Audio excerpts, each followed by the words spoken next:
I wish all the doctors very happy Doctors Day on this special occasions. People are working day and night taking care of the patients and working very hard to improve the quality of this healthcare system. Thanks to all doctors, nurses, paramedical staff, cleaners, security guards, and all the workers on this Doctors Day. So my maternal grandfather was my favorite because he kind of answered all my unending questions. He had stage 4 renal failure with uncontrolled hypertension, and it shook me to the core that he wouldn't last long.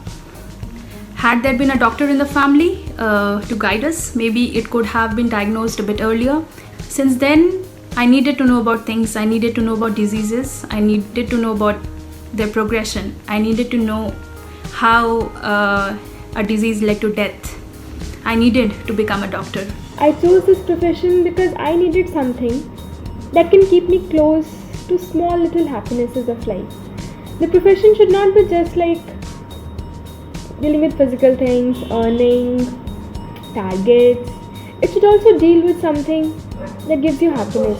When I was small, I injured myself and I went to a hospital, and the doctor was so nice to me. He treated me so well, and I was in a lot of pain, and he gave me some medications and the pain was gone, just like nothing happened.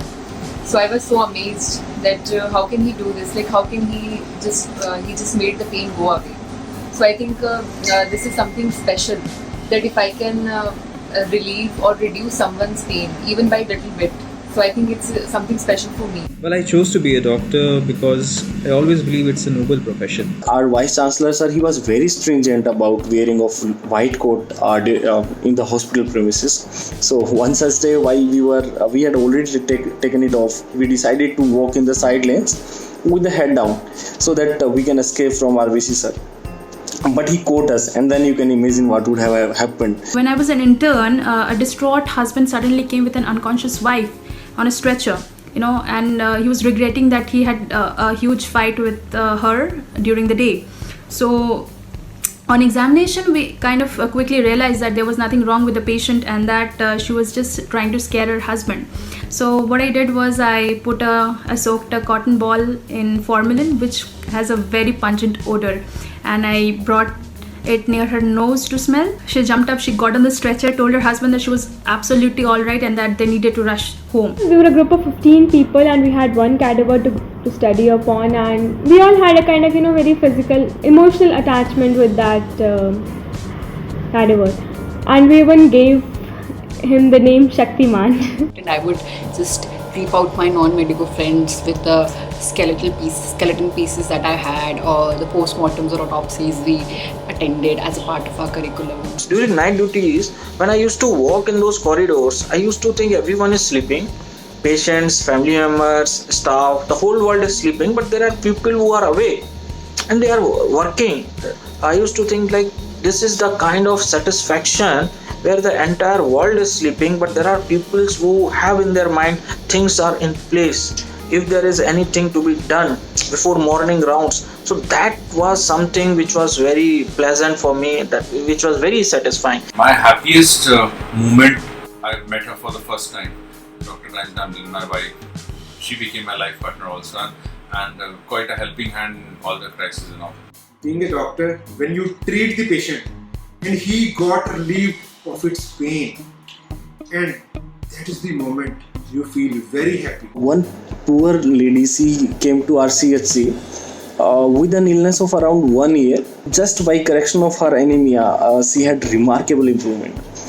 So after around 2 months of treatment, one Sunday morning she came to our CHC with her son, and as a mark of gratitude, she just requested me to have a photograph with her son. And she just revealed that she just want to keep this photograph to motivate her son, and she wanted her son to become a doctor and to treat the patients like this. When I did my some second or third surgery, cataract surgery, an old lady used to come in follow up and used to hug me कि ये मेरा बेटा है, and that is imprinted in my mind.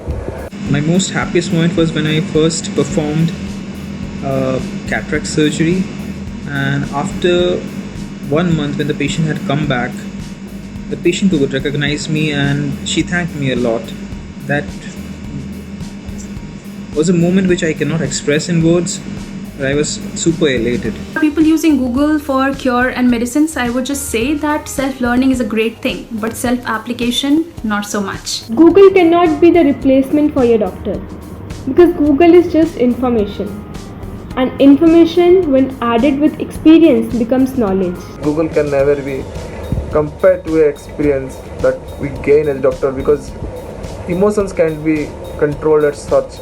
Medicine is learnt at medical schools over a period of 10 years and not at Google over 10 minutes.